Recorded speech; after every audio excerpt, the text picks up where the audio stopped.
তুমি কি কখনো তোমার ইম্পর্ট্যান্ট একটা ক্লায়েন্টের মেসেজ কিংবা ইমেইলের রিপ্লাই দিতে ভুলে যাও, অথবা কি লিখবো, কি লিখে রিপ্লাই দিব, এটা ভাবতে ভাবতেই তোমার সময় চলে যায়। এই একটা ভুলই ডিল নষ্ট করে, তোমার ক্লায়েন্টের সাথে তোমার রিলেশনশিপ নষ্ট করে। আজকে আমি দেখাবো কিভাবে সুপার হিউম্যান এআই তোমার হয়ে এই কাজটি করে, তোমার ভাষায়, তোমার টনে। আমি Rabiul, founder of next level media and professional video editor. আমি দীর্ঘ 2 বছর ধরে এই ফ্রিল্যান্সিং সেক্টরে আছি অ্যান্ড দীর্ঘদিন ধরে আমি এই ফ্রিল্যান্সিং, ভিডিও এডিটিং, এজেন্সি লাইফের সাথে কানেক্টেড। একজন প্রফেশনাল প্রতিদিন 3 থেকে 4 ঘন্টা তার ইমেইলে স্পেন্ড করে অ্যান্ড এর মধ্যে সব থেকে বেশি সময় কাটে তার ফলো আপ মেসেজ দেওয়া, ইমেইল শর্ট করা, মেসেজের রিপ্লাই দেওয়া, এইগুলোর মধ্যে। কিন্তু যারা সুপার হিউম্যান ইউজ করে তারা এই কাজ করে অর্ধেক সময়। কিভাবে, এটাই আমি আজকে দেখাবো। অ্যান্ড আমি প্রথমেই বলে রাখি, এটা সুপার হিউম্যান এআই এর কোনো স্পন্সর না, এটা ফুললি আমি ইউজ করি। অ্যান্ড কিভাবে এটা আপনাদের জন্য ইফেক্টিভ হবে, কিভাবে এটা ইউজ করতে হয়,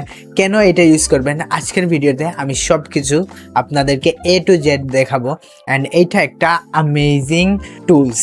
সো দেরি না করে আমরা এখনই চলে যাব ডেস্কটপ স্ক্রিনে অ্যান্ড আপনাদেরকে A to Z step by step দেখাবো।